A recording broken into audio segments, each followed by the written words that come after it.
다음 글을 읽고 물음에 답하시오.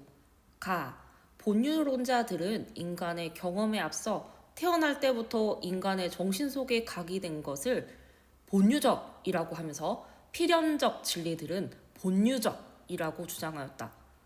이들에 의하면 필연적 진리란 본유관념으로 반드시 참인 지식이기 때문에 반드시 보편적으로 동의된다고 보았다. 하지만 귀납법을 적용한 과학적 관찰과 감각적 경험을 중시했던 근대 경험론의 입장에서는 본유관념을 인정할 수 없는 것이었다. 가부터 살펴보도록 하겠습니다. 본유론자는 본유관념을 얘기하고요. 필연적 진리이며 보편적 동의에 대해서 이야기했습니다. 귀납법을 한번 살펴볼까요?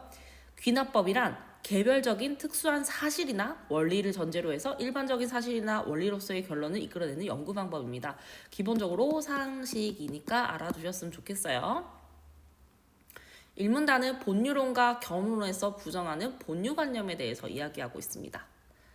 대표적 경험론자인 로크는 갓 태어난 인간의 정신 상태를 백지 상태에 비유하면서 본유론자들이 말하는 본유관념은 본유적인 것이 아니라 경험을 통해 얻게 되는 것이라고 주장했다. 본유론자들이 본유관념을 본 대표적인 것으로 동일률과 모순율이 있다. 존재하는 것은 존재하는 것이다. 와 같은 것을 동일률. 어떤 것이 동시에 존재하고 존재하지 않는다는 것은 불가능하다. 같은 것은 모순율이라 하는데 모두 누구나 참이라고 아는 지식을 말한다. 즉 참이라고 아는 지식이란 것은 관념이라고 생각될 수 있는 지식을 얘기하는 거죠. 로크는 아이들은 동일률이나 모순율이 무엇인지도 알지도 못하고 그것들이 자신의 정신에 있는지조차 모른다 라는 사례를 들어 동일률과 모순율이 본유적임을 부정했습니다. 로크에게 어떤 것이 정신 속에 각인된다는 것은 곧 인간이 그것을 이해하는 동시에 의식하는 것이었다. 따라서 그가 제시한 이 사례는 동일률과 모순율의 본유적임이 보편적으로 동의되지 않음을 보여주면서 본유관념과 보편적 동의 간의 필연적 관계를 부정하는 것이었다. 이 문단은 아이들의 예시를 통한 본유관념에 대한 반박입니다. 3문단입니다. 로크는 본유관념과 보편적 동의 간의 필연적 관계를 부정하는 또 하나의 근거로 단맛은 쓴맛이 아니다 라는 지식을 제시했다. 이 지식은 필연적 진리이기 때문에 보편적 동의가 된다. 따라서 본유론자들의 주장에 따르면 이 진리는 본유관념이어야 한다. 하지만 이 지식은 감각적 경험에서 비롯된 것이기 때문에 본유론자들은 이 지식을 본유관념으로 인정하지 않는다. 자, 그러면 감각적 경험에서 비롯된 것이기 때문에 즉 태어날 때부터 가질 수 있는 지식이 아니라는 거죠. 본유론자들은 이 지식을 본유관념 인정하지 않는다. 이러한 모순은 어떤 뜻입니까? 보편적으로 동의할 수 있는 지식이지만 본유관념을 인정하지 않는다라는 모순이 되겠습니다. 이것을 간파한 로크는 이 근거를 통해서 본유관념이면서 반드시 보편적으로 동의된다는 본유론자들의 주장을 반박했다. 로크는 인간의 정신이 일종의 백지와 같은 상태이고 이 상태에서 정신을 먼저 감각을 통해 달다, 쓰다와 같은 개별적이고 특수한 관념들을 받아들인다고 보았다. 본유론자들과 반대되는 로크의 주장에 대해서 얘기하고 있어요. 그리고 이 관념들 중에서 일부 관념들에 대한 추상적 작용을 통해 개별 관념들이 일반화하는 관념을 이해하게 된다고 생각했다. 즉 개별적인 경험들을 모아 일반적인 관념으로 만드는 과정에 대한 이야기였죠. 그는 동일률과 모순율과 같은 필연적 진리들은 이러한 과정, 경험을 일반화하는 과정을 반복적으로 거치면서 알게 되는 것이라고 주장했다. 그의 주장에 따르면 지식의 기원은 인간의 경험이며 본유론자들이 말하는 본유관념은 본유적이 아니라 경험을 통해서만 얻어진 필연적 진리이다. 사문단은 필연적 진리는 경험적 과정을 통해 습득된다는 로크의 주장에 대한 이야기였습니다. 나나 문단 보도록 하겠습니다. 나의 1문단, 합리론의 입장에 있던 라이프니츠는 본유관념을 부정한 로크의 주장을 반박했다.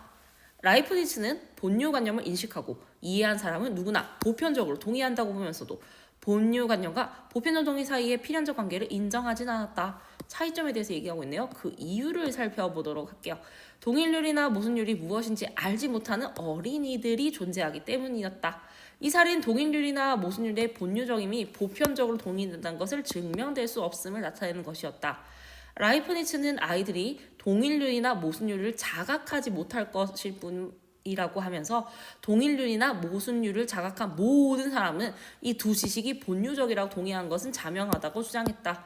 이러한 입장에 따르면 보편적 동의가 본유관념의 존재에 대한 직접적 근거는 될 수 없지만 본유관념의 존재에 대한 간접적 증거는 될 수 있는 것이었다. 1문단의 정답은요. 1문단의 그 소주제는요. 본유관념과 보편적 동의의 간접적 관계에 대한 이야기입니다. 2문단 보편적 동의에 대한 라이프니츠의 입장은 본유관념이 존재한다는 명확한 논증이 될 수 없었다. 하지만 라이프니츠는 지식 획득에 대한 로크의 주장이 가지는 한계를 통해서 본유관념이 존재한다는 것을 주장했다. 라이프니츠는 지식을 필연적인 지식과 진리와 사실적 진리로 구분했다.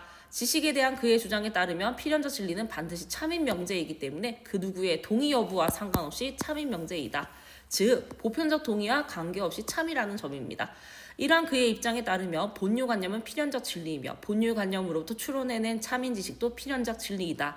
이와 달리 사실적 진리는 경험에 의해 인식되는 것으로 필연성이 없고 우연적으로는 참인 명제이며 개별적이고 특수한 명제이다. 예를 들어 사과는 빨갛다는 빨갛지 않은 사과도 있으므로 우연적이고 개별적이다. 이 문단은요 필연적 진리와 사실적 진리 구분을 통한 본유 개념의 관념의 옹호를 얘기하고 있습니다. 3문단 가보도록 하죠. 라이프니츠는 로크가 언급한 필연적 진리는 귀납적 일반화에 따른 지식으로 보았다. 귀납적 일반화는 필연적으로 참을 보장할 수 없기 때문에 라이프니츠는 귀납적 일반화는 필연적 진리가 반드시 참임을 확증해 줄 수 없다고 주장했다. 왜? 일반화에 벗어나는 개별 사례가 존재할 가능성이 있기 때문입니다. 그에게 귀납적 일반화는 수학에서의 검상과 같이 필연적 진리를 검증해 주는 것일 뿐이었다. 따라서 그에게 본유관념은 경험적으로 주어질 수 없고 이성에 의해 발견되고 이해되는 것이었다. 즉 경험과 별개로 이해되는 지식이란 뜻이었습니다. 귀납적 일반화의 한계 지적 및 이성 본유관념에 대한 주장이었네요. 3문단 살펴보도록 하죠. 이런 라이프니츠의 입장에서 볼 때 본유관념은 내재적으로 인간의 정신에 존재하는 것이었다. 즉 외부에서 주어지는 것이 아닌 이미 가지고 태어난 관념이라는 것입니다. 이는 그의 핵심적 이론인 단자론과 연결되어 있다. 그는 단자를 세 개로 구성하는 형이삭적인 실체이며 인간에게는 정신이란 단자가 있고 이 단자 안에 본유관념이 내재해 있다고 주장했다. 그는 자신의 단자론이 로크의 본유관념의 비판에 의해 근본부터 흔들릴 수 있다고 보았다. 이런 측면에서 본다면 라이프니츠의 본유관념 주장은 자신의 단자론을 지키기 위한 것으로 볼 수 있다. 즉 라이프니츠가 본유관념을 옹호한 이유에 대해서 이야기를 하고 있죠. 소주제는요 단자론과 연결된 본유관념의 내재성에 대한 이야기였습니다. 가와나에 대한 설명으로 가장 적절한 것은 정답은 바로 3번이었죠. 가와나는 모두 특정 철학자가 기존 주장에 대한 반박한 내용을 소개하고 있었습니다.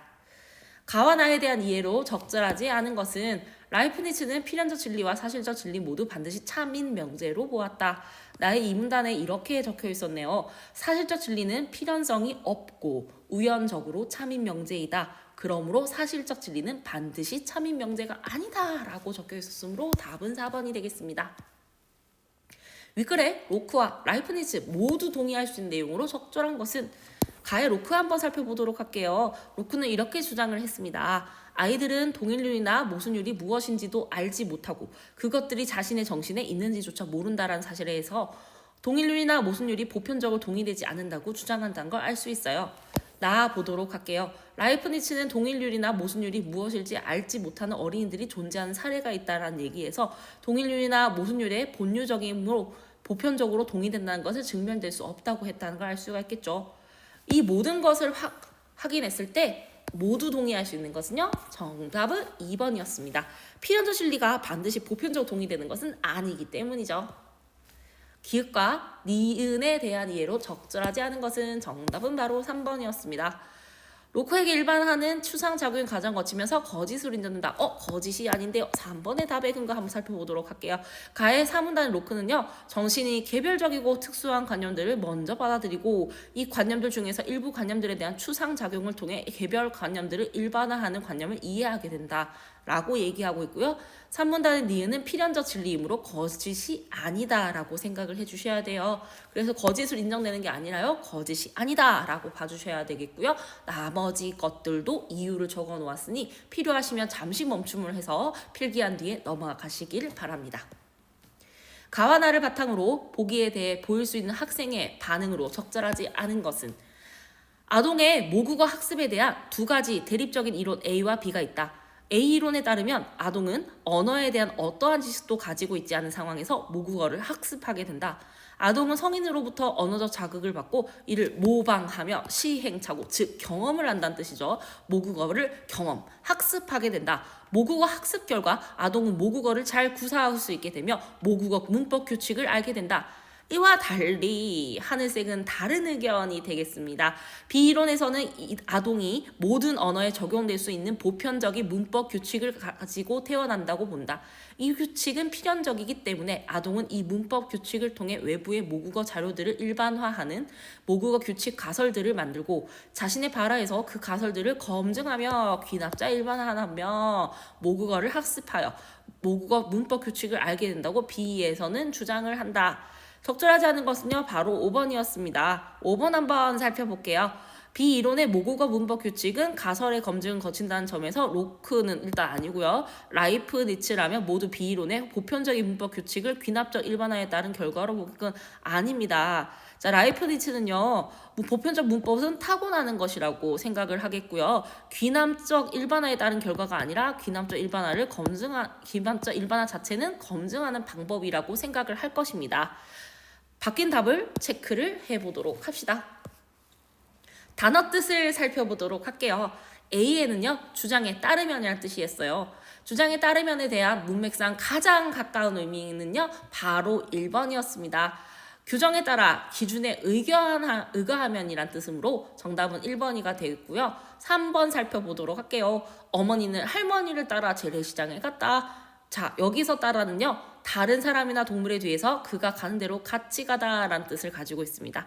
4번 살펴보겠습니다. 학생들은 학생회장을 따라 자리에서 일어섰다. 남이 하는 대로 같이 다니는 따라입니다.